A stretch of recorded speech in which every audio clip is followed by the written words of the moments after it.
Olá, você que acompanha o programa Folha da Região Entrevista, aqui na TV Araçatuba. Hoje nós recebemos em nossos estúdios o professor Luiz Marins.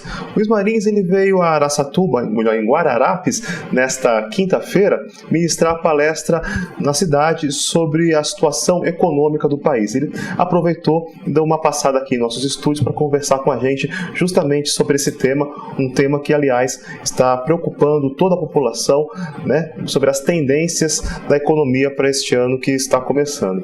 Professor Luiz, bom dia. Bom dia, bom dia, ouvintes aí, telespectadores, bom dia. A pergunta inicial, ela vai ao encontro justamente do tema da sua palestra. E o Brasil está começando 2015, 2014 não foi um ano bom para a economia nacional. Como o senhor está analisando esse cenário que se inicia com um novo mandato da presidente Dilma Rousseff, dos governadores do estado, com essa situação econômica, até os indicadores apontando previsão pequena de crescimento, enfim, como o senhor está analisando esse cenário? Olha, a situação não está nada fácil, né, do ponto de vista macroeconômico. Quer dizer, o grande problema que a gente está encontrando é esse embaçamento, porque deixa eu contar para você, eu estou todo dia em empresa, né, e eu pergunto assim, como é que é? Tá ruim? Tá ruim? E eles falam, não, professor, ruim agora não tá. Eu digo, mas então tá bom? Eles dizem, professor, bom também não tá, quer dizer, então como é que tá?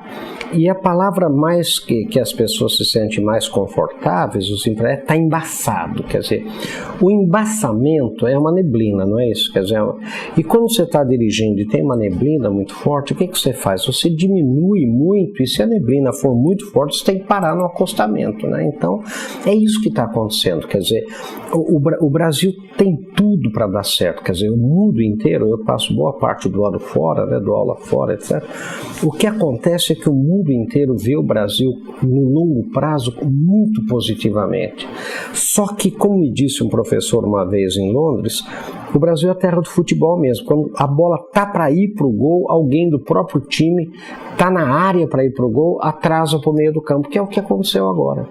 Quer dizer, é inacreditável, né, o que a presidente Dilma conseguiu fazer com a economia no último governo dela. Quer dizer, agora, o que acontece com o Joaquim Levy, com tudo, tem uma guinada absurda, uma guinada absurda, que eu digo no sentido positivo, mas uma guinada total de 180 graus, e todo mundo fica assim, mas espera aí, a mesma presidente que propunha uma coisa, agora está propondo o oposto. Quer dizer, será que ela acredita nisso? Não acredita. Isso embaça muito o ambiente, né? Fora o petrolão, fora a corrupção e fora todo esse movimento. Vai ter impeachment, não vai? Vamos ver o que vai acontecer dia 15 de março. Dessa sua experiência fora do país, como é que esses escândalos de corrupção, principalmente envolvendo a Petrobras, maior estatal brasileira, é visto lá fora? Sabe, eles cria um cenário realmente de incerteza. Muito ruim em termos de investimento. Veja, a dívida da Petrobras hoje é a maior dívida privada do mundo. Do mundo. Né? Quer dizer, essa corrupção que a gente está vendo, quer dizer, que a Petrobras está querendo colocar no balanço dela, né, 88 bilhões de prejuízo diretamente ligado à corrupção, também é o maior escândalo de corrupção do mundo. Quer dizer, o Brasil tem essas coisas. Então o mundo inteiro fala, meu Deus, é um país que tem tudo, né? Porque o Brasil, deixa eu explicar uma coisa para você, é um país multinacional, já é um país transnacional. Você veja, General Motors, Toyota, está todo mundo aqui, Ford, há quantos anos? Entendeu? Quer dizer, só na área automobilística, você pega em todas as áreas, o Citibank, a área bancária, quer dizer, o Brasil é um país moderno, é uma coisa interessante isso, é um país moderno. Se você comparar Brasil, Rússia, Índia, China e África do Sul, na verdade, a maior renda per capita acaba ainda sendo no Brasil, o melhor sistema bancário acaba sendo no Brasil, é um país que tem tudo. O problema é gestão, então? O problema é gestão mesmo, o problema é gestão. E nós temos aqui, por exemplo, na região de vocês, o agronegócio. Deixa eu contar uma coisa para você entender como o mundo fica perplexo. Olha, o mundo vai passar de 7 a 9 bilhões de habitantes, de pessoas, nos próximos 45 anos. Essa população vai ser mais urbana. E quando a população é mais urbana, ela consome mais carne. Isso é um dado empírico. Então, o mundo vai ter que produzir nos próximos 40 anos 50% a mais de grãos do que produz hoje e vai ter que dobrar a produção de carne. Isso é virtualmente impossível de acontecer, segundo a FAO, que é a Agência das Nações Unidas para Alimentação e Agricultura. Por quê? Porque a produtividade por hectare já está chegando no seu limite. Você tirava em soja, por exemplo, 35 sacos por hectare, foi para 64, tira hoje 118 no Paraná, que é o líder nacional. Ninguém acredita que vai tirar 500 sacos, você vai precisar de mais terra. 60% dessa produção vai ter que ter mais terra. E no mundo onde tem terra não tem água. Entendi. O Brasil, para você ter uma ideia, tem 400 milhões de hectares de terras agriculturáveis e só usa 60 milhões, segundo o próprio governo brasileiro e a FAO. Entendi. Então o Brasil tem mais terra agriculturável, não tem nada com a Amazônia, não tem nada com a área preservada do que os Estados Unidos e a Rússia juntos. O Brasil tem mais terra arável, arable land.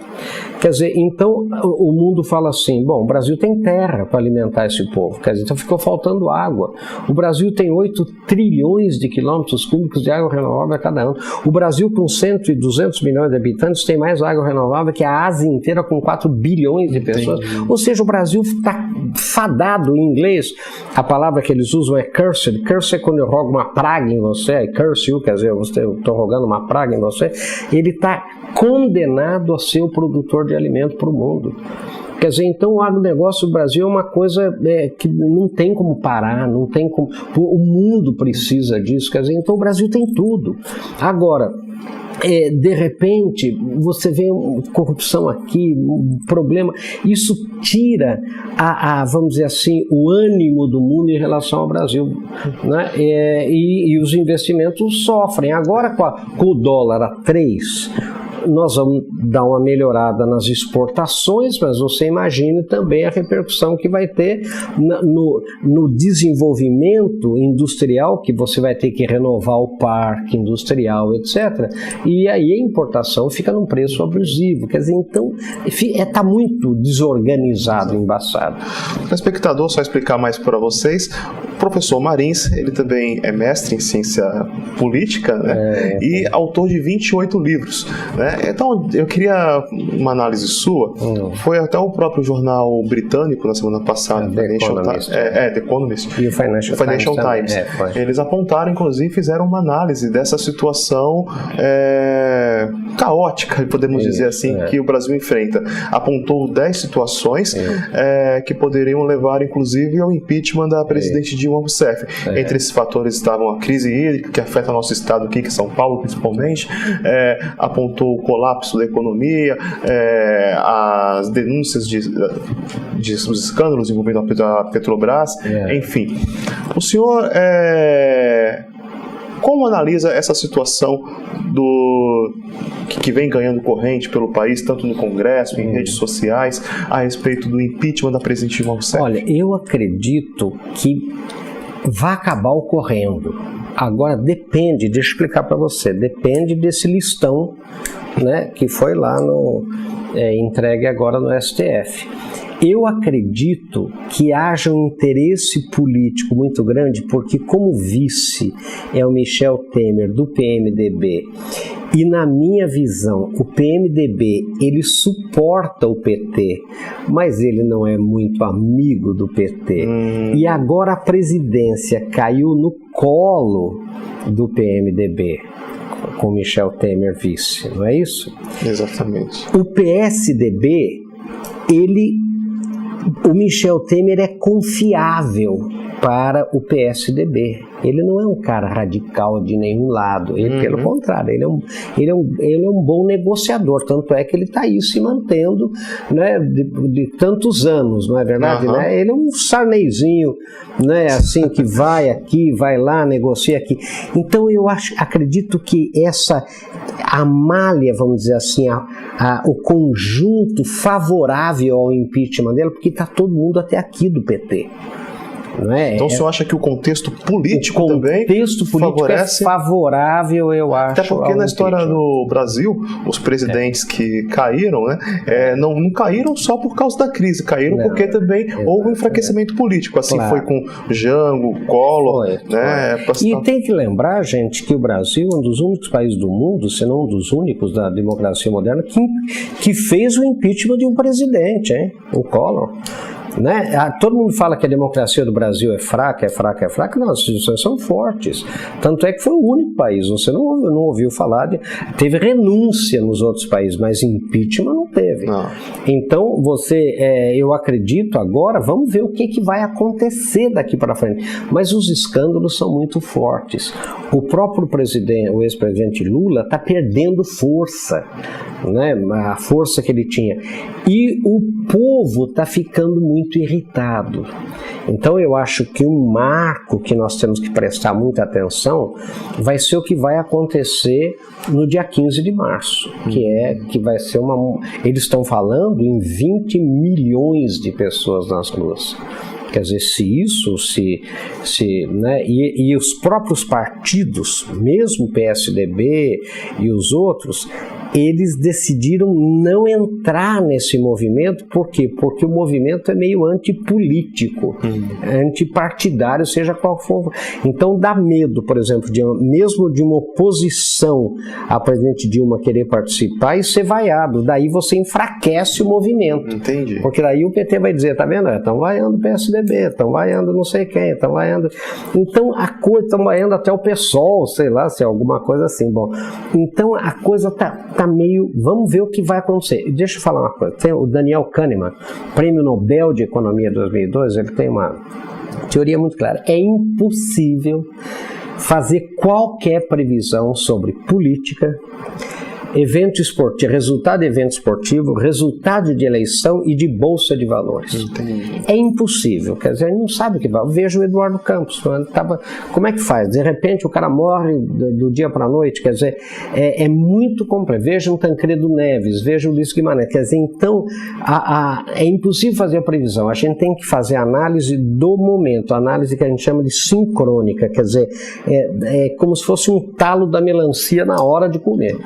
Né? Então a gente não sabe o que vai acontecer, mas agora, que está embaçado, e que as perspectivas não são boas, não são. Agora, a política ela também tem muito dessa questão de ser cíclica, né? Ela vive de ciclos, etapas, né? O senhor acha então que essa situação então mostra que esse atual grupo político que está aí já no PT estaria então... Eu acho que é o fim dele, Eu acho que é o fim cíclico dele. Sabe, tem uma coisa, eu vou contar uma coisa para você. Na Escandinávia, na Suécia, teve assim, 100% de educação, 100% de saúde, 100% de tudo. Aprovação do governo lá em cima e a oposição ganhou. E eu fazia ciência política na UNB. Daí todo mundo falou, mas como é que explica isso? A Bachelet no Chile... Ela perde a eleição anterior que ela perdeu com 83% de aprovação. Sim. Tem uma hora que o povo quer mudar. Não, a população, ela vai vendo que as pessoas que estão no poder, elas se acostumam com a paisagem e começam a abusar do poder. Sim. Né? Quer dizer, fazer mau uso. Abuso é ab em latim é que, né? Então, é mau uso, abuso do poder. E aí o povo troca. Mesmo que tenha aprovação, o povo tem uma característica, a população, de falar o seguinte, sabe, precisa mudar. Precisa mudar. E agora esse ciclo do PT, né, porque o PT é um pouco pior do que o resto, eu vou dizer por quê. Porque quando você fala em Maluf, quando você fala em Adhemar, aqueles entre aspas, que o Quércia, vamos dizer, que falavam que eram corruptos, mas você já esperava meio isso deles. Entendeu? Quer dizer, o cara que vota no Maluf, ele sabe que o Maluf não é nenhum santo, né? Que o Adhemar não era Adhemar de Barros, né? Você não era nascido, não é nenhum santo. Que o Quércia não era nenhum santo. Muito bem. Agora, o PT veio com um discurso contra tudo isso, um discurso de limpar a casa, um discurso de seriedade, um discurso de honestidade. E de repente, Quer dizer, então... E o longo tempo de permanência no poder, então, E daí vicia, né? Cria também uma decepção muito grande. Quer dizer, e agora? Quem é que sobrou? Quem é que tem? Então, como que faz? Será que a Aécio, o PSDB também é confiável? Como que é? E isso é o que passa, eu como antropólogo, né? O que passa pela cabeça do povo. Então, daí começa aquele movimento. E os militares? Mas peraí, nós já tivemos um problema com os Agora, militares. na sua análise, falta no Brasil, ou não sei, na sua ótica, já existe alguma terceira via em termos de grupo político? Porque fora o PT, o principal grupo político mais forte é um grupo que já esteve no poder também, que é o do PSDB. Né? Como é que o senhor analisa? Então, a terceira via que todo mundo imaginava que fosse a Marina Silva, e o Eduardo Campos, ela não se sustentou, principalmente com a morte do Eduardo Campos. Por que não se sustentou? Não se sustentou porque ela não tem base política. Entendeu? Quer dizer, e o próprio povo que poderia, como fez na época do Collor. Ele... Não é verdade? Que era um cara que não tinha também nenhuma base. Não acreditou que ela fosse capaz, isso é a análise que a gente faz nas universidades, não acreditou que ela fosse capaz de enfrentar esse jogo político, porque você quer uma liderança que seja forte e inspiradora. Ela, como pessoa, eu acho que até o jeito físico dela, meio franzina, passou essa coisa assim, meu Deus, ela não aguenta o tranco. Ela não vai aguentar aquela pressão do Congresso, aquela coisa do PT, ela não vai aguentar. Quer dizer, então você precisa de alguém que apareça, que não tem, alguém que você confie, que você confie nele e que você confie que ele seja capaz de enfrentar o estamento que está aí. Entendi. E hoje está meio embaçado de novo. Embaçado. Professor Marins, quero agradecer a sua participação, a sua visita aqui a Araçatuba, Guararapes. Participação no nosso programa e deixo espaço para as suas considerações finais. Não, eu acho que a gente tem que lembrar o seguinte: o futuro do Brasil é muito maior que o seu presente, que o seu passado. Isso é uma coisa que a gente tem que entender, gente. Quer dizer, você que é empresário, você que, sabe, não vai... Desista do Brasil. Agora eu pergunto você, vai para onde? Pensa um pouco, onde você vai? Sudeste Asiático? Para onde que você vai? Então, ainda dessas opções, veja a Argentina, veja para onde que a gente vai, Venezuela, para onde você vai? Não é? Então, o Brasil, por pior que esteja a situação conjuntural, ainda tem condições macroeconômicas muito positivas. Então, agora é hora de ter serenidade e acreditar no país. Você pode não acreditar nos políticos, mas acreditar que nós temos instituições fortes. Legal. Obrigado, professor. Eu que agradeço. Folha da Região Entrevista vai ficando por aqui. Eu agradeço a sua atenção e até o próximo programa.